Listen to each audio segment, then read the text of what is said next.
সম্মানিত হাজিরিন, এই কোরআনের জন্য আল্লাহর পয়গম্বর তায়েফের ময়দানে কাফেরদের পাথরের আঘাত খেয়েছেন। নবীজিকে কাফেরেরা উহুদের ময়দানে দান মোবারক শহীদ করেছেন। আল্লাহ তাআলা কোরআন দিয়ে আমার নবীকে মক্কার জমিনে পাঠাইলেন আর বললেন, ইন্না আনজালনা ইলাইকা যিকরা লিতুবাইয়িনা লিন-নাস। ওগো নবী, আমি আপনাকে যে কোরআন দিয়েছি, এই কোরআন দিয়ে আপনি মানুষকে বয়ান করেন। আল্লাহু আকবার, আল্লাহু আকবার। মক্কার জমিনে আল্লাহর নবী কোরআন দিয়া মক্কার কাফেরদেরকে কোরআনের দাওয়াত দেয়। মক্কার কাফেরেরা কোরআনের দাওয়াত গ্রহণ করে না। দিনের বেলা আবু জেহেল আল্লাহর পয়গম্বরের বিরুদ্ধে রাস্তায় ঘাটে বাজারে চায়ের দোকানে সব জায়গায় যায় মানুষের কান ভারী করে। কি ভারী করে? বলে, তোমরা কেউ মুহাম্মাদের তেলাওয়াত শোনার জন্য যাইবা না। মুহাম্মদ বানায়া বানায়া নিজে কবিতা বানায় আর সেই কবিতা আমাদেরকে শোনায় আর এটা কোরআন বলে চালায় দেয়। এই কথা বলে আবু জেহেল সমাজের মধ্যে প্রোপাগান্ডা সৃষ্টি করে, মানুষদেরকে আল্লাহর কোরআন থেকে দূরে সরানোর ষড়যন্ত্র করে, চক্রান্ত করে। ওই আবু জেহেলি আবার রাত্রবেলা ঘুমায় না। আবু জেহেলের স্ত্রী বলে, আবু জেহেল, রাত 2টা বাজে আপনি ঘুমান না কেন? আবু জেহেল বলে, বেটি, রাত 2টা বাজে ঘুমাই না, না ঘুমাই তোর কাছে কি আমার বলতে হবে নাকি? আবু জেহেলের স্ত্রী ছিলেন চালাক মহিলা, বলে, আবু জেহেল ঘুমান ঘুমান, অনেক গভীর রাত হয়েছে। আবু জেহেল বলে, বেটি তুই ঘুমা, তোর ঘুম তুই ঘুমা, আমি যা করি না করি এটা আমার ব্যাপার। আবু জেহেলের স্ত্রী চালাক মহিলা, তিনি চোখ বন্ধ করে ঘুম ধরার ভান করছেন, ঘুমানোর ভান করছেন। আবু জেহেল তার স্ত্রীর দিকে তাকায়, দেখে তার স্ত্রী ঘুমাইতেছে। এই সুযোগে আবু জেহেল কম্বল একটা মুড়া দিয়া, হাতের মধ্যে কুপি একটা, লাঠি একটা নিয়া দরজা খুলে ঘর থেকে বের হওয়ার চেষ্টা করতেছেন। পিছন থেকে আবু জেহেলের স্ত্রী আইসা আবু জেহেলের জামার কালার মধ্যে ধরছে। জামার কলারে ধইরা বলে, কই যান এত রাত্রবেলা? বলে, বেটি আমি মনে করছিলাম তুই ঘুমাইছস।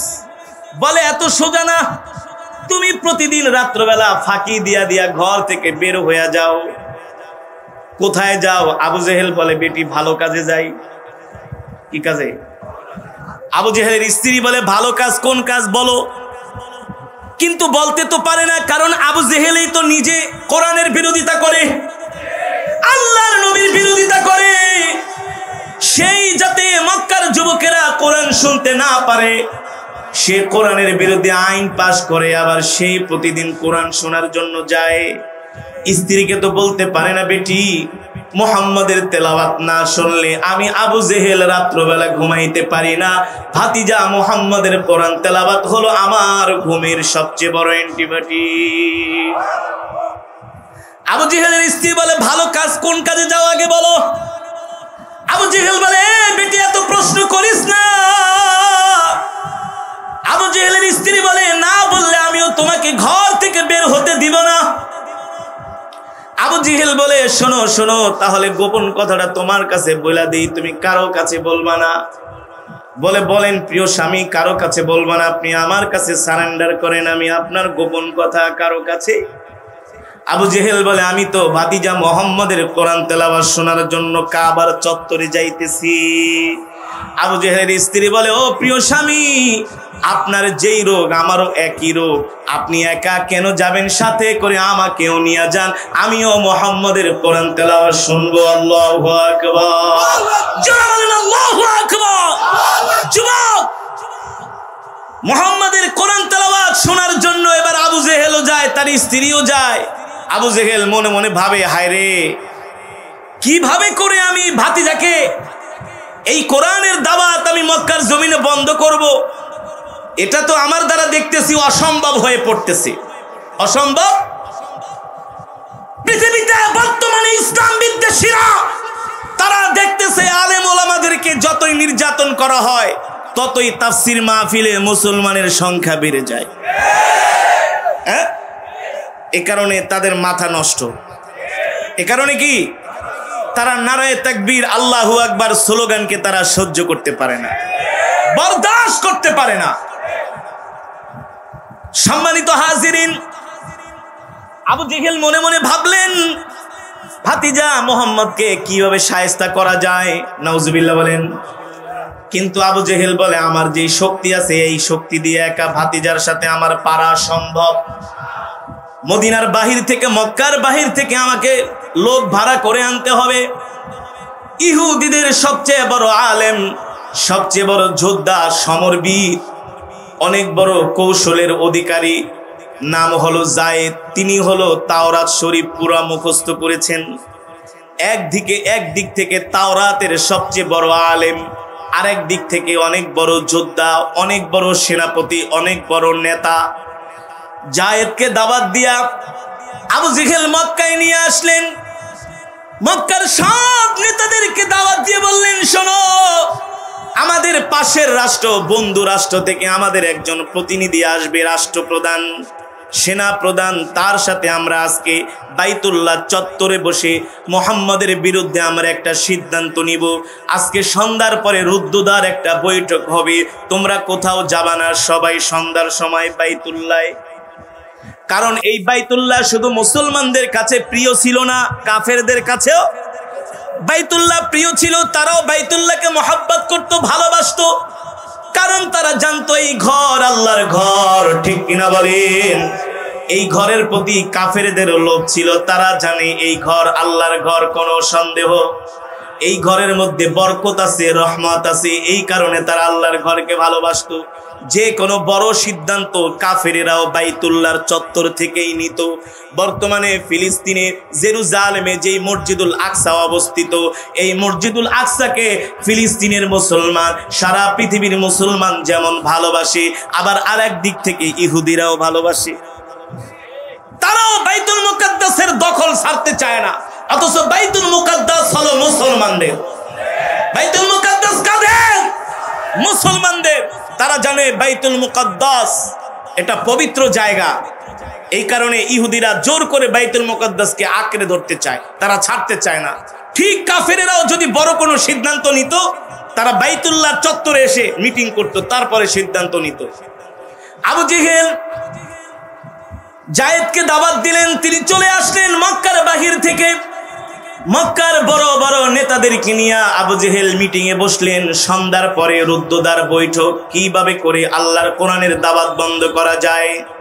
কিন্তু আল্লাহর কোরআনের দাওয়াত তো বন্ধ করা যাবে না, কারণ এই কোরআন তো মানুষের কোনো জবানের কথা না, এই কোরআন তো মানুষের কোনো কথা না, মানুষের হাতের লেখা কোনো কিতাব না।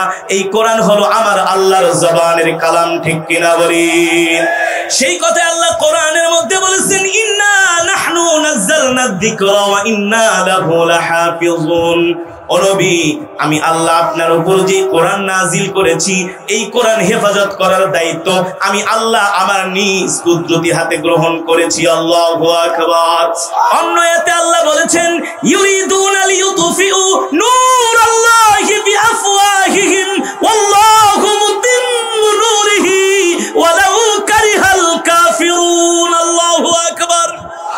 আল্লাহ তাআলা বলতেছেন, নবীকে সান্ত্বনা দিচ্ছেন, ও নবী আপনি চিন্তা করবেন না, কাফেরেরা যতই কোরআনের দাওয়াতকে অপছন্দ করুক না কেন, তারাই যতই কোরআনের দাওয়াতকে বন্ধ করে দিতে চাক না কেন, তারাই যতই কোরআনের আলোকে বন্ধ করে দিতে চাক না কেন, তারা কোরআনকে যতই অপছন্দ করুক না কেন, তারা এই কোরআনের দাওয়াত, কোরআনের আলোকে তারা বন্ধ করতে পারবে না। তাদের ফুয়ে কখনো কোরআনের আলো বন্ধ হবে না, ঠিক কিনা বলি। আপনাদের কাছে আমার প্রশ্ন, সেই 1450 বছর আগ থেকে আবু জেহেল, উতবা, শাইবা, আবু লাহাব তারা কোরআনের বিরুদ্ধে অবস্থান নিয়েছে। 1450 বছর থেকে শুরু করে অদ্যাবধি পর্যন্ত ইসলামের বিরুদ্ধে, কোরআনের বিরুদ্ধে ইহুদি, খ্রিস্টান, নাস্তিক, মুরতাদ, বেঈমানরা কোরআনের বিরুদ্ধে ষড়যন্ত্র করতেছে, কিন্তু আল্লাহর কোরআনের দাওয়াত বন্ধ করতে পারে নাই। ইউরোপ, আমেরিকাতে দিন দিন মুসলমানের সংখ্যা বাড়তেছে, আমেরিকাতে দিন দিন মসজিদের সংখ্যা বাড়তেছে।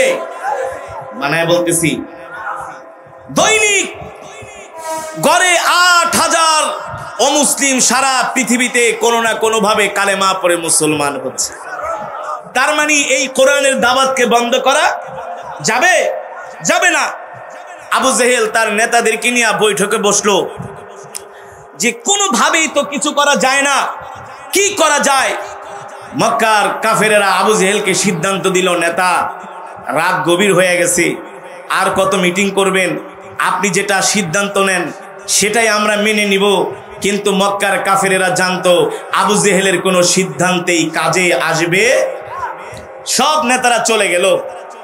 এবার আবু জেহেল সব নেতাদেরকে বাড়িতে পাঠায়া ওই ইহুদিদের বড় আলেম জায়েদকে ডাক দিয়া বললেন, জায়েদ, আপনি আমার দেশের মেহমান হয়ে আসছেন, সব নেতারা চলে গেছে, আপনার সাথে আমার এখন একান্ত সিক্রেট কিছু কথা আছে, গোপন কিছু কথা আছে, আপনিও সত্যি করে বলবেন, আমিও। বুঝেন নাই? দুইজনের মাঝে একান্ত বৈঠক। বলে, জায়েদ, আপনি ইহুদিদের বড় আলেম, আমিও মক্কার বড় নেতা, ছোট ছোট নেতারা চলে গেছে, এখন কিছু সিদ্ধান্ত নিব। এই যে দেখেন, পুতিন পুরা ইউক্রেনটাকে লন্ডভন্ড করে ফেলছে। আমেরিকা তার নেটো বাহিনী নিয়ে রাশিয়ার বিরুদ্ধে লড়াই করতেছে। এত বছর ধরে যেই রাশিয়া মুসলমানদেরকে হত্যা করেছে, আমেরিকা যে আফগানিস্তানকে তামায় পরিণত করে দিয়েছে, ইরাকের মুসলমানদেরকে হত্যা করছে, আল্লাহর কৌশল, আল্লাহর খেলা। ইন্নাহুম ইয়াকিদুনা কাইদা ওয়া আকিদু কাইদা ফামাহিলিল কাফিরিনা আমহিলহুম রুয়াইদা। দেখেন আল্লাহর কৌশল কেমন কৌশল। এখন আল্লাহ তাআলা ওদের মাঝেই দ্বন্দ্ব লাগাই দিছে। হ্যাঁ, ওদের মাঝেই দ্বন্দ্ব লাগাই দিছে। কেমন যুদ্ধ? পুতিন বলতেছে, বেশি বাড়াবাড়ি করবা, পারমাণবিক বোমার বোতামে টিপ দিব, এক টিপে পৃথিবীর 500 কোটি মানুষ নাই হয়ে যাবে, নাই হয়ে যাবে। এই দিক থেকে সৌদি আরব আমেরিকার তেল বন্ধ করে দিছে, আরব আমিরাত আমেরিকার তেল বন্ধ করে দিছে। এবার খেলাটা বোঝো। তোমরা এতদিন পর্যন্ত মুসলমানদেরকে বোম্পিং করে মারছো, এই ইউক্রেনও আফগানিস্তানে সৈন্য পাঠিয়েছিল আফগানের মুসলমানদেরকে মারার জন্য। আজকে ওই জঙ্গি বিমানই তাদের আকাশের উপরে আশ্রয় করে। ঠিক কিনা বলেন? এই শাস্তিকার, এই আযাবকার আল্লাহর কোরআনের বিরুদ্ধে, মুসলমানদের বিরুদ্ধে, ইমানদারদের বিরুদ্ধে অবস্থান নিয়ে কখনোই ইহুদি খ্রিস্টানরা শান্তি পায় নাই, পাবেও না। পাবে? এবার আবু জেহেল জায়েদকে ডাক দিয়া, সব চলে গেছে, ঠান্ডা হাওয়া। জায়েদের হাত ধরে বলে, নেতাজি আসেন একটু ঘুরি। কাবার চত্বর দিয়া ঘুরতেছে, জ্যোৎস্না রাত, হিমেল হাওয়া বইতেছে। আবু জেহেল জায়েদের হাত ধরে বলে, জায়েদ, এখানে কেউ নাই আপনি আর আমি ছাড়া, এখানে কেউ নাই আপনি আর। সত্য করে একটা কথা বলবেন, আপনি তো ইহুদিদের সবচেয়ে বড় আলেম, আপনি তো তাওরাত কিতাব পুরাটা মুখস্থ করছেন, আপনি তো অনেক বড় যোদ্ধা, অনেক বড় গোত্র প্রধান, আপনাকে ইহুদিরা সম্মান করে, ভালোবাসে। তো আপনাকে আমি আজকে আমার দেশে এই কারণে দাওয়াত দিছি, বাইতুল্লাহ আপনাকে নিয়ে আমি এই কারণে মিটিংয়ে বসছি। আচ্ছা জায়েদ, আমরা ভাতিজা মোহাম্মদের বিরুদ্ধে এত ষড়যন্ত্র করি, এত চক্রান্ত করি, কোনো ষড়যন্ত্রে আমরা সফল হতে পারি না, ভাতিজাই কেমন যেন বিজয় হয়ে যায়। আর জোরে বলেন সুবহানাল্লাহ। আচ্ছা জায়েদ, আপনি সত্যি করে বলেন, আপনি তো তাওরাতের হাফেজ, পুরা তাওরাত মুখস্থ করছেন, সত্যি করে বলেন, মোহাম্মদ কি আসলে আল্লাহর নবী? তার উপরে কি আসলেই কোরআন নাজিল হয়েছে? আমরা কি তার সাথে কখনোই কি যুদ্ধ করে পেরে উঠব? এই কথা শোনার পরে জায়েদ চুপ হয়ে গেছে। জায়েদের মুখ থেকে আর কোনো কথা বের হয় না। আবু জেহেল জায়েদের হাত ধরে একটা চাপ দিয়া বলে, দোস্ত, মন খুইলা সব কথা, গোপন কথা বলতে পারেন, এখানে কেউ নাই আপনি আর আমি ছাড়া। ইহুদিদের বড় আলেম জায়েদ বলে, আবু জেহেল, আমি আমার মনের কথাটা সত্যি করে বলবো, তুমি তো চালাক মানুষ, আগে বলো তোমার মনের কথাটা আমাকে সত্যি করে বলবা কিনা, আগে কমিটমেন্ট দাও। যদি তুমি তোমার মনের কথা আমার কাছে সত্যি করে বলো, তাহলে আমিও তোমার কাছে আমার মনের কথা সত্যি করে বলবো। আবু জেহেল বলল, যাও, আজকে আর কোনো কিছু লুকাবো না, গোপন করব না, সত্য কথাটা তোমার কাছে বলে দিব। সত্যি করে বলো জায়েদ, আসলে মুহাম্মদ ইবনে আব্দুল্লাহ কি? তুমি বলো, কখনো কি তাকে পরাজিত করা আমাদের পক্ষে সম্ভব? জায়েদ আকাশের দিকে তাকায়া হাত আঙ্গুলি ইশারা করে বললেন, আবু জেহেল, ইয়া আবু জেহেল, আল্লাহি রব্বি মুসা, আমি মুসার রবের কসম খায়া বলতেছি, আমি তাওরাতের হাফেজ, মুহাম্মদকে দমানোর মতো পৃথিবীতে কোনো পাওয়ারফুল শক্তি আসে নাই, আর কিয়ামত পর্যন্ত আসবে না। আবু জেহেল, যতদিন পারো বাটপারি, চিটারি, মিথ্যা কথা বইলা ক্ষমতা টিকায় রাখো। তোমার ক্ষমতার বেশি দিন নাই, তোমার ক্ষমতার বেশি দিন নাই।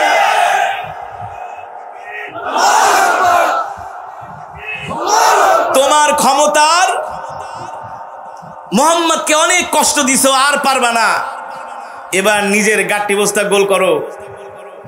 আবু জেহেল কয়, না, এত বড় আলেম, তাওরাত মুখস্থ করছে, এত বড় নেতা, এত সাহিত্যিক, গবেষক, দার্শনিক, তার কথা মিথ্যা হতে। আবু জেহেলের কলিজায় চিপ দিয়ে গেছে, কাম হইছে, বহুত লাফাইছি, বহুত ভাতিজাকে কষ্ট দিছি, দুর্বল মুসলমানদেরকে ধরে ধরে মারছি। এবার জায়েদ বলে, দোস্ত, তুমি তো আমার মনের কথাটা শুনলা, তুমি তো চালাক মানুষ, আগে আমার মুখ থেকে কথাটা বের করছো, এবার তুমি বলো, তুমি তো মুহাম্মদের অদ্যপান্ত সব কিছু জানো, তার সব পরিচয় জানো, তার তেলাওয়াতে তুমি শোনো, তুমি সত্যি করে বলো মুহাম্মদের সম্বন্ধে তোমার ধারণা কি, তোমার ভবিষ্যৎ পরিকল্পনা কি? এবার আবু জেহেল বলে, দোস্ত, আজকে আর মিথ্যা কথা বলবো না। এই কথা বলে জায়েদের হাত ধইরা বাইতুল্লাহ সামনে নিয়ে আসছে। বাইতুল্লাহর, কারণ তারা বাইতুল্লাহকে ভালোবাসতেন, বাইতুল্লাহকে, আল্লাহর ঘরকে তারাও মহব্বত করতেন। আবু জেহেল বাইতুল্লাহর দিকে তাকায়া তার হাতের আঙ্গুলি ইশারা করে বলতেছে, জায়েদ, আল্লাহি রব্বুল কাবা, আমি কাবার রবের কসম খায়া বলতেছি, তুমি যেই কথা বলছো, আমি আবু জেহেল মুখ দিয়া এখানে কেউ নাই, একই কথা স্বীকার করলাম, ভাতিজা মুহাম্মদকে পরাজিত করা আমাদের পক্ষে কোনোদিন সম্ভব না, আর সম্ভব তো নাই না, আর কিছুদিন পরে এই ভাতিজাই হবে মক্কার প্রেসিডেন্ট, আর কিছুদিন পরে এই ভাতিজাই হবে। যুবক মুসলমান, যেই মক্কা থেকে আমার নবীকে কাফেরেরা বের করে দিয়েছিলেন, আমার নবী কি ওই মক্কা বিজয় করে নাই? আমার নবী কি মক্কার প্রেসিডেন্ট ছিলেন না? আমার নবী কি মক্কার শাসনকর্তা ছিলেন না? তাহলে যুবক, তোমাদেরকে আশ্বস্ত করে বলি, শেষ জামানা চলে আসছে। শেষ জামানায় আল্লাহর নবী বলছেন একটা মালহামা হবে। কি হবে? মালহামা মানে শেষ জামানায় একটা যুদ্ধ হলো, তৃতীয় বিশ্বযুদ্ধ। তৃতীয়, আমেরিকা রাশিয়ার এই যুদ্ধ থামবে না, এই যুদ্ধ থামার যুদ্ধ নয়। বর্তমানে রাশিয়া যেই জেনারেল নিয়োগ করছে, খ্রিস্টানরা বলতেছে এই জেনারেলের কথা এরা নাকি বাইবেলে পড়ছে, যে এই জেনারেলেই নাকি শেষ করে দিব পুরো পৃথিবীটাকে। এ কারণে ইহুদি খ্রিস্টানরা মৃত্যুকে ভয় পেতে পারে, ইমানদার কখনো মৃত্যুকে ভয় পায় না। ঠিক কিনা বলেন? ঠিক কিনা বলেন? আল্লাহর নবী বলেছেন, কিয়ামতের আগে আরবের বুকে স্বর্ণের পাহাড় পাওয়া যাবে। আমি যখন মদিনা শরীফে ছিলাম, সেই দিনই আমি খবর পেয়েছি মদিনা শরীফে 40 কিলোমিটার লম্বা একটা স্বর্ণের পাহাড় তারা আবিষ্কার করেছে। নবী সাল্লাল্লাহু আলাইহি সাল্লামের সব কথা হুবহু। ফোরাত নদী শুকিয়ে যাবে, ফোরাত নদী শুকিয়ে গেছে, সেখানে সৈন্য মোতায়েন করে রাখছে। সৌদির বাদশাহ মোহাম্মদ বিন সালমান, বর্তমানে যিনি সৌদির প্রধানমন্ত্রী, তিনিও সেই দেশের বাগা বাগা হক্কানি আলেমদেরকে জেলের মধ্যে ঢুকিয়েছেন। ঠিক কিনা বলেন? বেশি দিন নাই, এই পৃথিবীর জমিনে ইহুদি খ্রিস্টানরা তারা ধ্বংস হয়ে যাবে। ওই তুরস্কের ইস্তানবুল আবার মুসলমান বিজয় করবে, আবার মুসলমান। এরদোগানও ধ্বংস হয়ে যাবে, এরদোগানও থাকবে না। এরদোগান হচ্ছে মুনাফিক, সে ইসরায়েলের সাথেও বন্ধুত্ব করে, আবার ফিলিস্তিনিদের কথাও বলে। কিছুদিন আগে ইসরায়েলের সাথে তার একেবারে দহরম মহরম সম্পর্ক, মাঝখানে একটা নিষেধাজ্ঞা দিয়েছিল। আবার ইসরায়েলের সাথে এখন সম্পর্ক তাদের ভালো। তাদের রাষ্ট্রদূত, আবার ইসরায়েলের রাষ্ট্রদূত তুরস্কে নিয়োগ করছে, তাদের সাথে ব্যবসা বাণিজ্য হচ্ছে। হাদিস শরীফের ভিতরে এসছে, শের জামানায় আবার আরব মুজাহিদরা ইস্তানবুল বিজয় করবে। তাদের হাতে সেই উসমানীয় খেলাফত যেমন ছিল মুসলমানের হাতে, আবার মুসলমানের হাতে পৃথিবীর ক্ষমতা ফিরে আসবে। যুবক, এই কথা কোনো কল্প কাহিনী নয়। এই জমিনে আবার ইমাম মাহদি আসবে, আসবে, আসবে, আসবে, আসবে। স্পষ্ট হাদিস, সহি হাদিস, ঠিক কিনা বলেন? পয়গম্বর ঈসা আলাইহিস সালাম বাইতুল মুকাদ্দাসের সেই আসমান থেকে আবার বাইতুল মুকাদ্দাসের মসজিদে এসে নামবে, সবাই তার সাথে সাক্ষাৎ করবে। ইমাম মাহদি আলাইহিস সালাম, ঈসা আলাইহিস সালাম দুইজন মিলে দাজ্জালকে হত্যা করবে, ঠিক কিনা বলেন? এই পৃথিবীর প্রতিটি ইঞ্চি ইঞ্চি মাটিতে, পৃথিবীর প্রতিটি কোনায় কোনায় কোরআনের আলো ছড়িয়ে পড়বে। এর কারণ হলো মুসলমান অনেক মার খেয়েছে, মুসলমান আর মার খাবে না। মুসলমানের মার খাওয়ার দিন শেষ হয়ে গেছে। কি হয়ে গেছে? আল্লাহ আমাদেরকে বিজয় দিবেন, কিন্তু শর্ত হলো এই কোরআনের ছায়াতলে আমাদেরকে আশ্রয় নিতে হবে, এই কোরআন অনুযায়ী আমাদেরকে চলতে হবে, ঠিক কিনা বলেন? তাহলে এই পৃথিবীতে আমাদের আর বেশি দিন থাকার সময় নাই। এই কারণে আমাদের কবরে যাওয়ার জন্য সামানা তৈরি করতে হবে, জিহাদের ময়দানেও যেতে হতে পারে, প্রস্তুতি নিয়ে থাকতে হবে, ঠিক কিনা বলেন?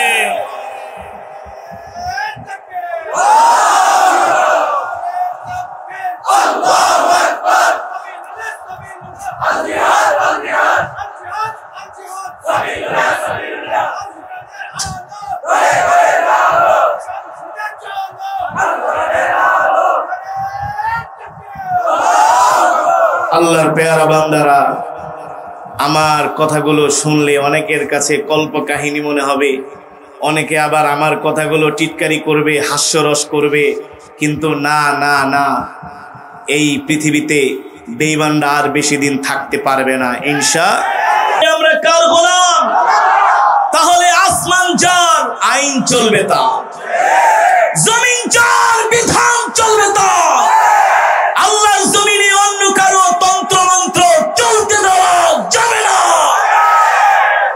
এতক্ষণ পর্যন্ত যে কোরআনুল কারীমের তেলাওয়াত করলাম, পৃথিবীর জমিনে 57টি মুসলিম রাষ্ট্র আছে, 200 কোটির উপরে মুসলমান আছে, আর এই 200 কোটি মুসলমানের সংবিধানের নাম হলো আল কোরআন, ঠিক কিনা বলেন? মুসলমানের সংবিধানের নাম এই কোরআন কার?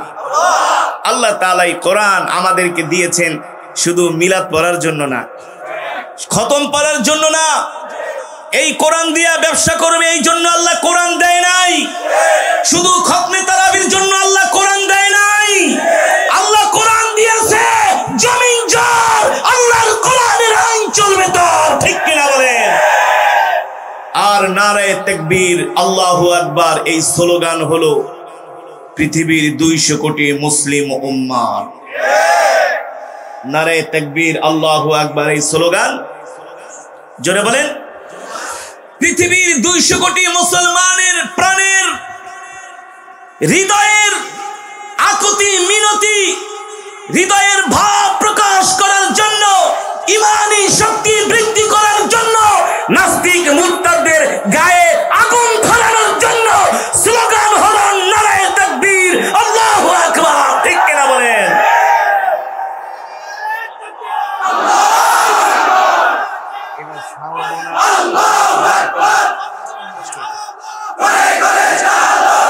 সাউনানে টাকা দিয়া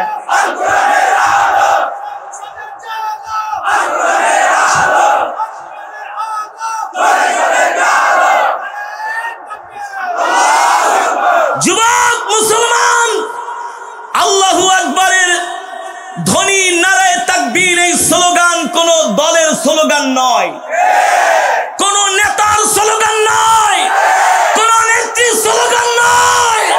এই স্লোগান হলো ইমানদার মুসলমানের স্লোগান।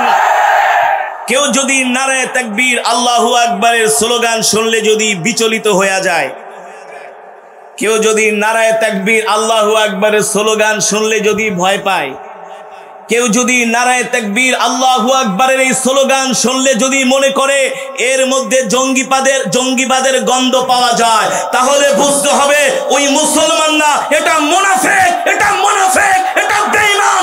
মুসলমান হওয়ার যোগ্যতা ওর মধ্যে নাই, ঠিক কি না বলে?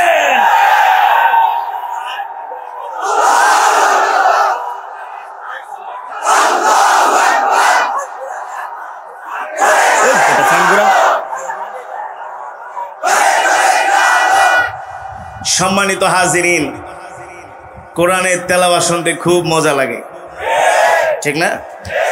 অনেক মাহফিল কমিটি আইসা, শ্রোতারা আইসা বলে, হুজুর সারাদিন কোরআন তেলাওয়াত শুনি, যখন তেলাওয়াত করি হুজুর এত সুন্দর পড়ে, এত ভাল লাগে, কিন্তু ওই কোরআন থেকে যখন বয়ান করি তখন আবার কিছু মানুষের মজা লাগে না। কি লাগে না? মজা লাগে না। আরে এই কারণে বাংলাদেশের একজন সংসদ আমাকে বলছিল, বলে হুজুর আমি সব সময় আপনার তেলাওয়াত শুনি, কিন্তু আপনি যে এত গরম ওয়াজ করেন এটা আগে জানতাম না। মানে গরম তাদের কাছে ভালো লাগে না, শুধু নরমই ভাল লাগে।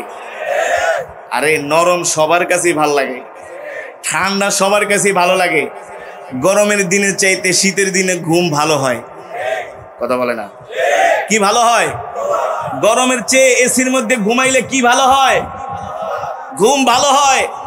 নরম আর ঠান্ডা সবাই পছন্দ করে, কিন্তু তারা জানে না ইসলাম এমন একটি ধর্ম, মানবতার ধর্ম, মুক্তির ধর্ম, শান্তির ধর্ম। এই ইসলামের মধ্যে নরমও আছে। রাসূলের একজন সাহাবী, একেবারে কলিজার টুকরা সাহাবী, নবীজির সবচেয়ে কাছের মানুষ, নবীজির ইন্তেকালের সময় নবীজি বারবার বলছিলেন, আইনা হাবিবি, আইনা খালিলি, আমার বন্ধু কোথায়, আমার প্রিয় কাছের মানুষটি কোথায়? কেউ বুঝতে পারলেন না। আম্মা জান আয়েশা সিদ্দিকা রাদিয়াল্লাহু তাআলা আনহা বুঝতে পারলেন যে রাসূলের সবচেয়ে কাছের মানুষ হলো সিদ্দিকে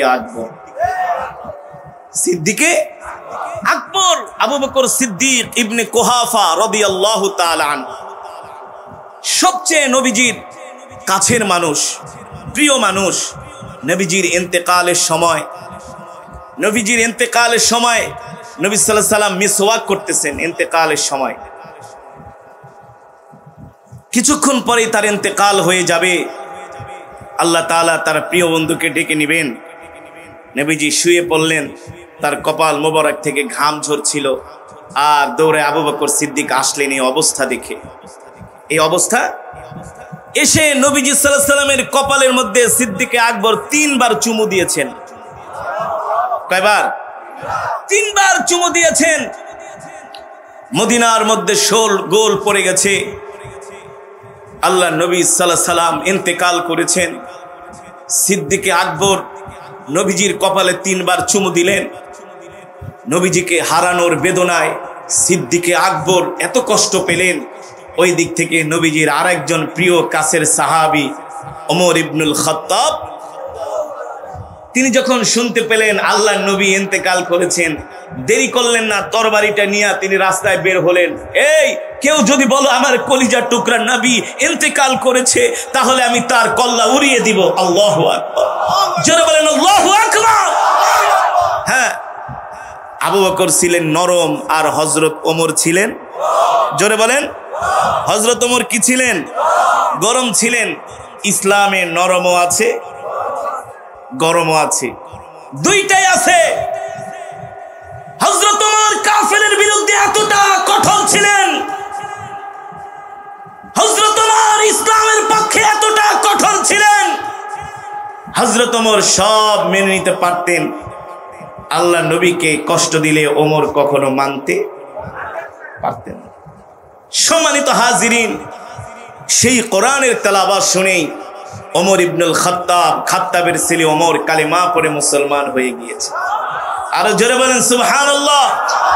এতক্ষণ পর্যন্ত আমি আপনাদের সামনে যে কোরআনুল কারীমের তেলাওয়াত করলাম, এই কোরআন এমন এক কিতাব, এই কোরআন দিয়া ওয়াজ করা লাগে না, বয়ান করা লাগে না, এই কোরআনের তেলাওয়াত শুনেই কাফেরেরা কালেমা পড়ে মুসলমান হয়ে গিয়েছে। কাফেরেরা মুসলমান হয়ে গিয়েছে। আমি গত বছর থাইল্যান্ডে একটা প্রোগ্রামে গিয়েছিলাম।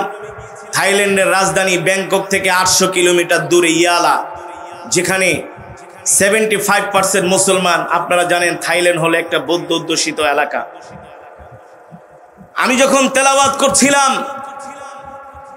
ওই তেলাওয়াতের মঞ্চের আশেপাশে, এই মজমার আশেপাশে তো মুসলমান দাঁড়িয়ে আছে। ওই সমস্ত প্রোগ্রামে যখন কোরআনের তেলাওয়াত করা হয়, কোরআনের সুর হলো পৃথিবীর শ্রেষ্ঠ সুর। কোরআনের সুর হলো সুরের জাদুকর, ঠিক কিনা বলেন? যুবক, তোমাদের কাছে আমার প্রশ্ন, এই পৃথিবীতে কত গান আসলো আর গেল? কত গান না? মমতাজ বেগম গিয়েছে, ফেটে যায়, ছিঁড়া যায়, ভাঙ্গা যায়, খায়া যায়, লয়া যায়। এগুলো এখন আর চলে না, এগুলো এখন ব্যাকডেটেড হয়ে গেছে, ঠিক কিনা বলেন? আবার কত কিছু আসলো, নিয়ে গেছে, খায়া গেছে, খাম্বা দুইরা শুয়া পড়ছে। কত গান আসে সীমান্তের ওই পার থেকে, মাঝে মাঝে আমদানি হয় না? একটা গানের সর্বোচ্চ সময়সীমা থাকে 3 মাস। 3 মাস পরে গান বাজাইলে গায় তোর ডেক সেট বন্ধ কর, নাহলে ঝাড়ু দিয়া পিটাইয়া ডেক সেট ভেঙে ফেলবো, বলে কি বলে না? আর আমি কারি আসাদ আজকে 20 বছর যাবত, 22 বছর যাবত 20 টাকা লঞ্চ ভাড়া দিয়া, বগদা দিয়া লঞ্চে চাঁদপুর শহরে আসতাম। কয় টাকা লঞ্চ ভাড়া? 20 টাকা লঞ্চ ভাড়া দিয়ে চাঁদপুর শহরে আসতাম, প্রোগ্রাম করতাম। 500-1000 টাকা হাদিয়া পাইতাম, 300 টাকা 180 টাকা হাদিয়া পাইতাম। সেই 20 বছর আগের কথা। হাফিজুর রহমান সিদ্দিক ভাই যখন এদিকে ইমামতি করতো, পাটোয়ারি বাড়ি মসজিদ নাকি, এখানে হাজি শরিয়তুল্লাহর একটা খানকা আছে, আমাকে টানা 3-4 বছর দাওয়াত দিত। বগদা দিয়া লঞ্চে আসতাম আর যাইতাম। যেটা বলতেছিলাম, আল্লাহর কোরআন, একই কোরআন 20 বছর পর্যন্ত, 2 যুগ পর্যন্ত প্রতিটা মজমায় তেলাওয়াত করতেছি, প্রতিটা মজমায় তেলাওয়াত করতেছি। আজ পর্যন্ত কোন যুবক, কোন মুসলমান দাঁড়ায় বলতে পারে নাই হুজুর এক তেলাওয়াত বারবার করেন কেন, এই তেলাওয়াত বন্ধ করেন, অন্য কিছু আমাদেরকে শোনান। এই কথা পৃথিবীর কোন মুসলমান কেন অমুসলিমেরও বলার সাহস নাই, কারণ এই কোরআন হলো আল্লাহর জবানের কালাম। এই কোরআন যতই পড়া হয়, যতই তেলাওয়াত করা হয়, ততই কোরআনের মধ্যে মজা বেড়ে যায়। কোরআনের মধ্যে কি বেড়ে যায়? যারা হজ করার জন্য, উমরার জন্য মক্কা মদিনায় যান, একই সূরা ফাতিহা সেই 14.5 বছর আগ পর্যন্ত তেলাওয়াত হচ্ছে। সেই সূরা ফাতিহা আজও নামাজের মধ্যে তেলাওয়াত হচ্ছে। আমি 1 সপ্তাহ আগে বাইতুল্লাহ থেকে সফর করে এসেছি, মদিনাতুল মুনাওয়ারা থেকে এসেছি। মদিনা শরীফে তাহাজ্জুদের পরে ইন্তেজার করতেছি, কোরআন তেলাওয়াত করতেছি। ফজরের আজান হলো, নামাজে দাঁড়ায় গেলাম। ইমাম সাহেব নামাজের মধ্যে এমন করে তেলাওয়াত করতেছেন সূরা ফাতিহা, অন্য সূরা মনে হয় আসমান থেকে কোরআন নাজিল হচ্ছে। এটা হলো কোরআনের, আরো জোরে বলেন, এটা হলো কি? কোরআনের মুজিজা। ইমানদারদের ক্ষমতা আসবে, কারণ পৃথিবীতে প্রতি 100 বছর পর পর একটা পরিবর্তন হয়। সেই পরিবর্তনের সময় এসে চলছে। এই কারণে যুবক, আসো কোরআনের ছায়াতলে আশ্রয় নাও। আল্লাহর নবীর সুন্নাহ অনুযায়ী, রাসূলের আদর্শ অনুযায়ী আমরা জীবনটাকে আমাদের গঠন করতে হবে, ঠিক কিনা বলেন? আল্লাহ আমাদের তৌফিক দান করুন। যুবক কলিজার টুকরা, ভাই ওঠা উঠে কেন? আজকের মাহফিলে যিনি প্রধান আলোচক, যাকে বলা হয় শাইখুত তাফসীর, কারা নির্যাতিত মজলুম আলেমে দ্বীন, কারা নির্যাতিত মজলুম আলেমে দ্বীন। আলহামদুলিল্লাহ, আমাদের জন্য অনেক বড় বরকত, রহমত। বাংলাদেশের প্রখ্যাত আলেমে দ্বীন, মুফাসসির কোরআন, শাইখুল হাদিস আল্লামা খুরশেদ আলম কাসিমি দামাত বারকাতুহুমুল আলিয়া হযরত আমার পরে বয়ান করবেন, একটু পরে তিনি স্টেজে আসবেন। আপনাদের কাছে বলতে চাই বিনীত আরজ, আজকের মাহফিলে এসে আপনারা খুশি নাকি বেজার? খুশি নাকি বেজার?